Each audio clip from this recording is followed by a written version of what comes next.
સુરતના દિલ્હી ગેટ ખાતે આવેલ એસએમસી સ્પોર્ટ્સ કોમ્પ્લેક્સમાં sports association of power lifting Surat દ્વારા Surat district power lifting bench press અને ડેડ લિફ્ટ ચેમ્પિયનશિપનું 2026નું આયોજન કરવામાં આવ્યું હતું.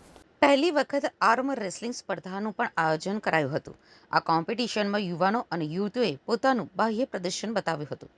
આ કોમ્પિટિશનમાં 185 જેટલા પાવર લિફ્ટર રેસલરો અને 42 જેટલા આર્મ રેસલરોએ જોડાઈ ઉત્કૃષ્ટ પ્રદર્શન કર્યું હતું.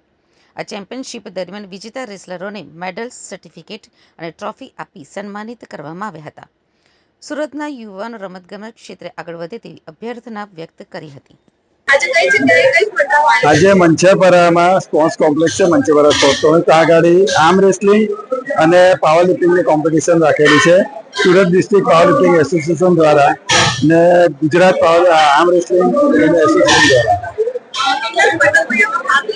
આમાં 185 જેવા પાવર લિફ્ટર્સોએ ભાગ લીધો છે અને 40 થી 42 જેટલા આર્મ રેસલરોએ ભાગ લીધો છે.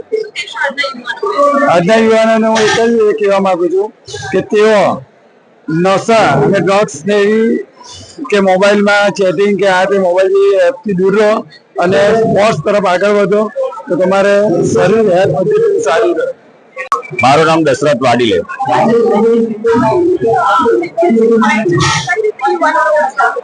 સુરત ડિસ્ટ્રિક્ટ પાવર લિફ્ટિંગમાં આજે 185 વિદ્યાર્થીઓએ ભાગ લીધો છે અને ગુજરાત આર્મ રેસલિંગ 40 થી 42 પ્લેયરોએ ભાગ લીધો છે. એ પણ ફર્સ્ટ ટાઈમ આપણા આર્મ રેસલિંગ થઈ છે. સુરતના યુવાનોનો મારો એક જ મેસેજ છે, તમે સ્પોર્ટ તરફ આગળ વધો અને ડ્રગ્સ તરફ એને